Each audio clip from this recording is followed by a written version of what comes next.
so much for joining me and the wonderful and insightful Dr. Sumit Kasaka. We're here talking about Ayurveda, Ayurvedic algorithms, and just sharing our love of Ayurveda. So welcome. And my first question is, what are the implications of astronomy on food and dietetics? So, for example, ghee is made under, it's an auspicious time to cook under the full moon, is what I've been taught, because it's seen as Mother Nature and cool. I was told that it was an Ayurvedic tradition. And yet I've also been taught as well, I may be wrong, so you'll tell me, that we shouldn't be eating sesame seeds. And when it's a full moon. Can you explain more about that? Or am I just listening to hearsay? As I said, that because Ayurveda is not like separate medical science, you know, if you see the Indian culture, the structured life of people in India has come from Ayurveda. When we talk about the 16 sanskaras, you know, right from birth to death, marriage, everything is based, again, as I say, in a mathematical formulation. So when you're born, when you're going to go for education, when you're going to educate, when you're going to get married, when your child is born, slow, like that, till you go towards renouncing your family, going into the forest, and then going towards the afterlife. And when you are died, the antim sanskara, what we call, is the crematorium rites. So this is very much structured. In that structure, again, on a day-to-day basis, it is said, you know, when you have to get up, how you have to brush your teeth, what you have to do, which clothes you have to wear, how the food should be prepared. So, you know, this everything is given with details, not exactly in one book, but it has been scattered. It has been, you know, put together into certain books, depending upon the audience, depending upon whom we are trying to educate. So what the point I'm trying to make is that it is a very evolutionary science which was customized as per the geographical locations we were there. Like, for example, in our country, when the solstice happens, you know, a festival is called as Makar Sankranti, you know, when the sun goes into the sign of, I don't know what it is called in English, the Makar sign. But that is a time, it is a kite flying festival in India that time. And people eat a sweet made up of jaggery and sesame seeds. Now this custom is followed all over India because it is a festival and it is very symbolic to eat. But when you go back, what happens is that in January, when Makar Sankranti occurs, when sun enters that constellation, that sign, then cold increases more in the northern hemisphere. So to beat the cold, sesame and jaggery are taken. So it is a symbolic that cold is going to increase. So you have to eat this to increase heat into your body. Now that symbolism, because it has turned into festival, you know, everybody in India, even if when there is no cold in the southern part of India or maybe in our part, people will eat it. So it might cause an issue. So here lies the little bit of crux between what you're saying in geography, in astronomical basis, and this. Earlier times, people used to go out in the sun, go out into the moon. Their body used to get affected by tides. Even if you see, if it is a high tide, your veins, they will appear full. If it is a low tide, you won't get. There are a lot of doctors earlier used to see the tide or the moon phases and operate, because they thought if they did it on particular time, the bleeding was more. That is your body. So, you know, earlier times, again, I said, Jyotish was again founded on base mathematical algorithms.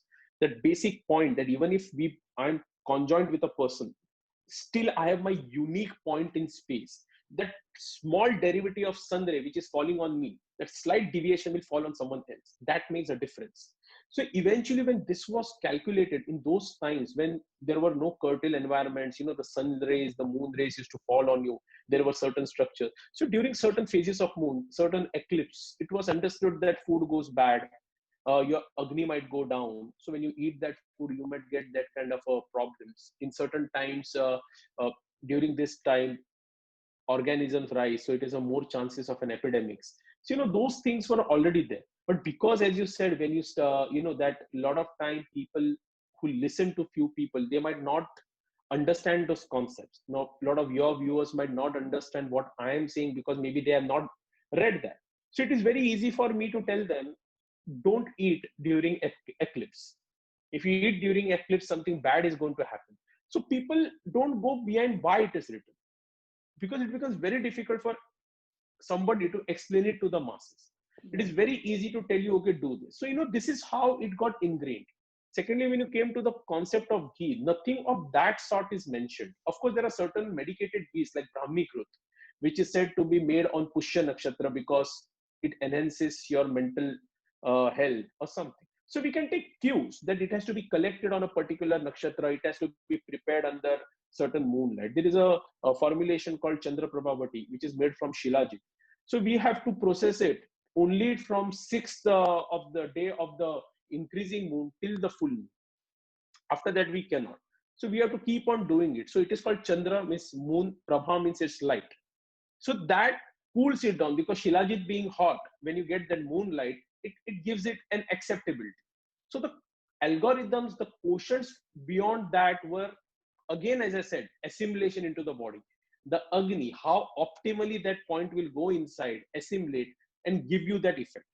But eventually, as we say, that once a tradition is set in, a little bit of elitism, a little bit of traditional value gets associated with it. And it should be there, because without it, the tradition, that method is never preserved.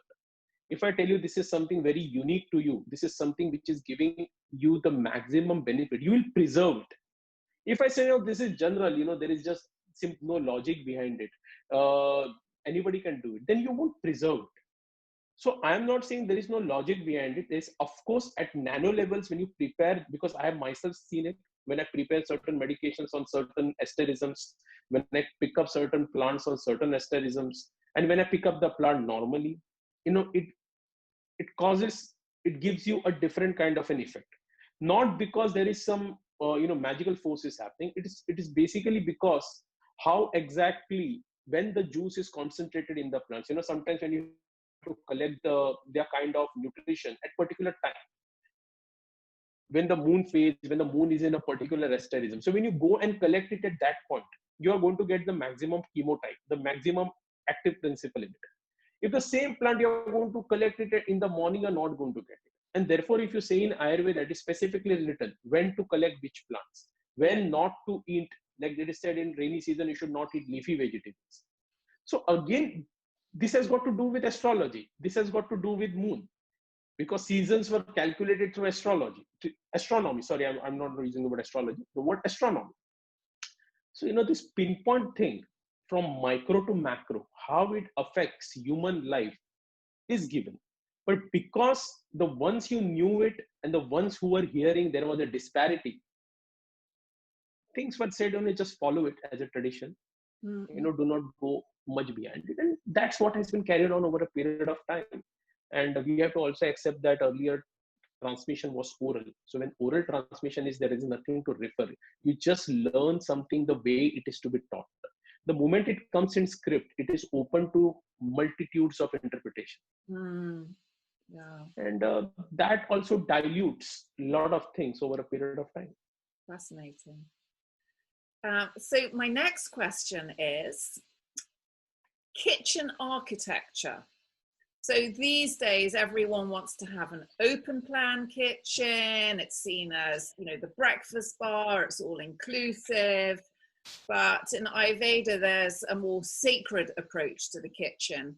Can you explain that? And that if we do have a kitchen that's all open plan, what is it that we could implement or do to make it more of a sacred space?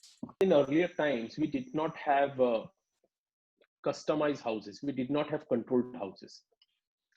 So in Vastu Shastra, it was said, where is the Agni, the direction of the fire? Where is the direction of the water?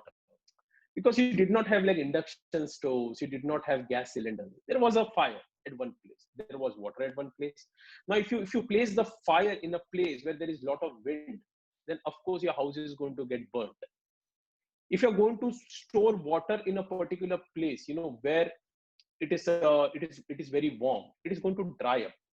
Or where there is no flow of water from a particular time, it is going to stagnate and cause disease. So there was a logic behind this Vastu Shastra, understanding the micro house in terms of the macro geographical location. So where, how the forces are acting on it, magnetic forces, whatever forces. The one thing which was always said, that no food should be cooked which is not exposed to sunlight and wind. So let us say, which I always tell to, to my clients who are making food, that you might be in a very closed kitchen, where there is an exhaust, where everything is going out, everything is closed. But if your food is not getting natural sunlight when it is cooked, and it is not getting natural wind, then that food becomes very heavy to digest. So the only thing which I personally feel, when they're designing a kitchen, one should always understand that how can I get sunlight and natural wind to it? If that is there, then probably you're going to get good food. Mm-hmm. Of course, it is not practical, because nowadays we have curtailed environments, we have AC environments, controlled environments, there is an exhaust. Again, what happens is that when you are cooking some food with spices, different kinds of food, because there is no wind, what happens, that aroma gets stagnated. That aroma, when it gets stagnated also, it ruins your mental profile. See what happens, the food, we have a concept which we see, that food which looks good must taste good. This is the concept of all channels where we promote our cookery. We are taking different foods, but it is not like majority. What happens, this senses appeals to us in one form. It can give you specific information on senses. Okay, it is looking appreciable, therefore you use spices like saffron, something, you garnish it with something, it looks appreciable, you want to eat it. You're not going to eat a bland rice. Food, which taste, when you eat, if you have a rice where you cannot completely get its fluffiness, it is either too hard or either too soft, like it is not going to taste good. When you smell something, if you don't get that proper spice experience, if you put too much of cardamom and too much of cinnamon in it, then it becomes a different experience. It has to be perfectly right. When you put into the mouth, your all juices should come. So when this 5 sense experience is there, only then the experience of food doesn't start when you eat the food. The experience of food starts the moment you understand something is cooking. And that is the reason why it was said that when you cook food, there should be sunlight. So what happens when there is sunlight? If there are any kind of germs, microbes, the sunlight kills it. I'm saying just as a, what do you say, as a comparison. Of course, when Vedic rules were written, they were not understanding this kind of, they knew that, but not in the sense we are talking. They knew about bhoot, they knew about creamy, they knew about certain factors which can spoil the food, because that time there was no controlled sterility, curtailed environments. And when you have proper wind, what has happened? The Agni, you have fire, but there is no wind, then the fire will die down. Too much wind, fire will go this and that. So they say that when there is wind, the fire is uniform. Now just imagine in terms of the gas which are saying. If you have wind, the fire is uniform. When you have sunlight, the food is what is being prepared, it becomes more nourishing. And eventually, because of the sun and the wind and the food which is pure, you don't get mixing of aromas. You exactly know when your food is cooked, exactly when it has to be taken out, and exactly when you eat it, you're going to get the perfect sense profile. So this is the basics on which earlier the kitchens were developed. Then of course, there were certain other things of what kind of utensils you'll use, what kind of these things you will use, where you will store those utensils, which again have been elaborated in different books through different phases, which I'm not an avid reader, so it would be wrong on my part to comment on it. I mean, interestingly, the bit about the sunlight, I've worked in some super high-tech kitchens with no window. And I found it really, really difficult to cook. And in fact, I had the sound of birdsong on my telephone quietly in the background, just to give me that feeling of nature. I felt very unbalanced in this very white, very clinical kitchen with no window or sunlight coming through. I didn't enjoy it at all. And a lot of restaurant kitchens as well are in basements, and I don't think people really take that into consideration. But yeah, I mean, having gone from being a commercial chef and really thinking about the presentation and getting everything out on time, and never, because I didn't know obviously at the time anything about the Ayurvedic lessons, and so it really has changed everything. Out of curiosity, so when we eat foods out of season, it's seen as negative. And so I was just curious, for example, what disorders could happen, for example, eating a mango out of season, because they're seen as sweet and heating. Isn't that a good thing to have when it's winter and cold? From my point of view, it is not about the fruit which is profiled. You know, a lot of time, as you rightly said, that mango is sweet, but it is not always sweet. The mango which is ideally plucked out at the ideal time will give you those results. Now I'll tell you one thing. There is a fruit on a tree. A time will come when it will fall out on its own. Yeah. A time comes when you pluck it. So moment you pluck it, that is the time you have to eat it within 7 hours, because the agni in it is fresh. After 7 hours, that fruit also becomes rancid. Now we are getting worldwide fruits. You know, fruits from one part of the country are sent to some other part, and people gorge on fruit. So what happens? And jackfruits, yeah. So certain fruits fine. So I'll just tell you that. So what happens is that when you start eating those fruits, occasionally it's fine. When you start mixing those fruits, eating those fruits, eventually they might taste sweet, but when they go inside, they're creating sourness, they're creating inflammation, and that will cause you problem.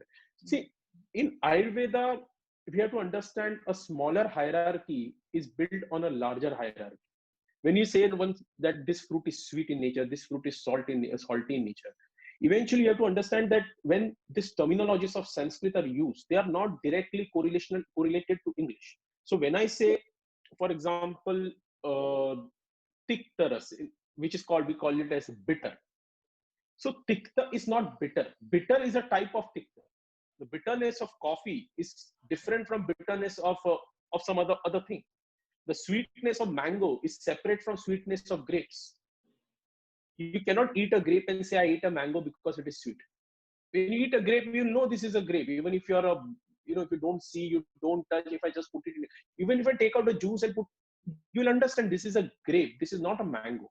Now both are sweet. What is the difference?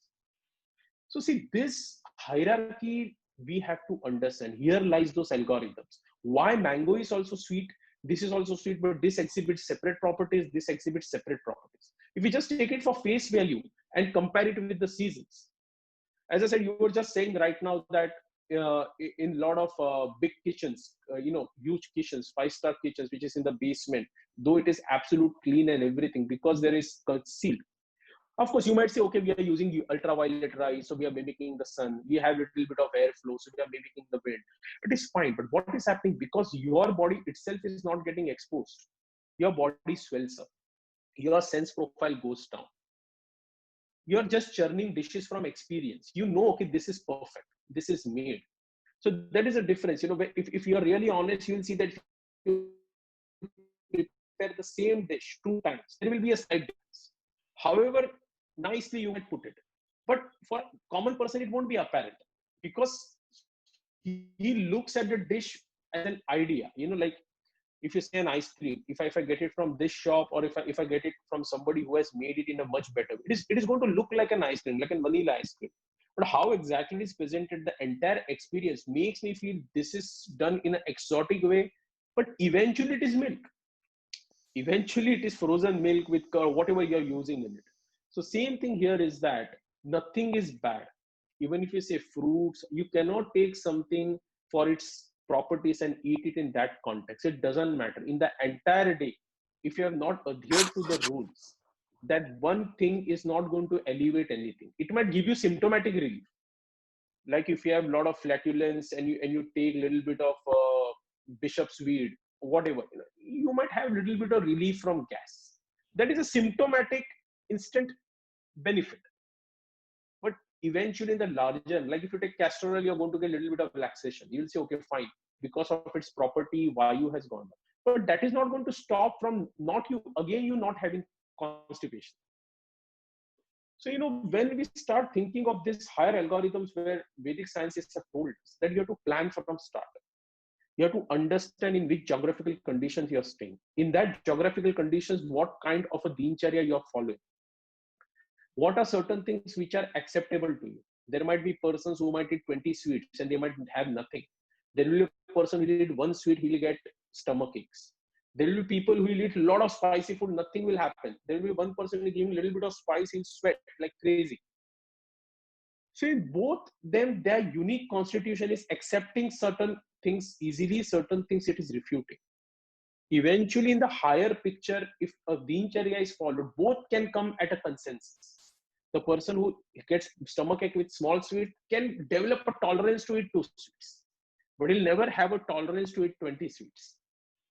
You might develop person spicy with tolerance to eat a little bit spicy food, but he'll never be a natural, because his juice, his agni, the constitution is agni, how it is selected is also different.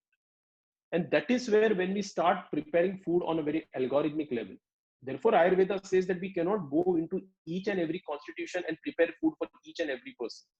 So like that, when you are preparing an Ayurvedic meal and there are 10 people coming, it will be very difficult to prepare a meal for everyone because everybody will be different. You're answering my next question, my final question. Fantastic. Yeah. So yeah, and that is the reason that algorithms come, that Ayurveda says that don't fuss. It is no one has told you to prepare food for every individual, but it has told you the way to prepare food where each individual can come at a consensus where they can get a proper 5 sense experience. Things, which I have explained in my video: when to mix salt, when to not mix salt, which utensils to use for what, how to break down a particular macro thing. How can you divide? Because atit are there. There are certain food which are broken down by our canines. There are certain foods which are broken down by our molars. There are certain foods which we just lick. There are certain foods which we just suck. But eventually it comes into only 2 forms because we are going for a higher algorithm. One where canines are not used and one where canines are used. Simple. You can say, okay, no, there are different kinds of food. There are foods which we suck. We are not using canines, which we lick. We are not using canines. Yes. So therefore, there are only 2 foods, bhojya and bhaksha. Bhaksha is wherever you have to break down the tissue. And anything apart from that is bhojya. And this is given in the Gita. He says there are only 4 types. And this is the algorithm. He's giving you a higher form. Then you're breaking it down into individual forms. But if you know the higher form, you know the individual forms. If you only concentrate on the individual form, the higher form is lost. And therefore it says that the concept of cooking is all about Agni. That Agni is Vaishvanar Agni, which is common in all the people around us. It exhibits itself in different forms depending upon your geographical, personal, genetical, ethnical, whatever might be your issues. But you can arrive at a consensus. You can arrive at a consensus if you follow the sun, follow the moon, eat on time. And in that process, if you prepare the food of these 5 rasas, it is not about what the end product is. How the product is created with those 5, 6 rasas is important. Yes. And like just before this, that a lot of people mix spices while cooking food. But spices are to be mixed when the food is about to be cooked. Because when you cook it with them, the aroma is gone. Yes. So it will leave a bitter taste. Like if you put cardamom while cooking food and cook it, it will leave a bitter taste. The same cardamom if you put, same way, but just before your food is about to be cooked, you will get a sweet taste. And these variations we see in different kind of food philosophies, which have amalgamated in India due to the political, geographical scenarios it has seen. When I used to travel and I used to take recipes and certain things from a lot of people around India, right from Islamic food to this food, it all builds on the same algorithms which you can find in the Vedas. Only the utensils change, the ingredients change, the locations change, process is the same. If it is not followed, you will get a bad response. If it is followed, you will get a perfect sense experience. Perfect. Fascinating. Well, I have loads more questions for you, so we'll be back with part 3 quite soon. See you then.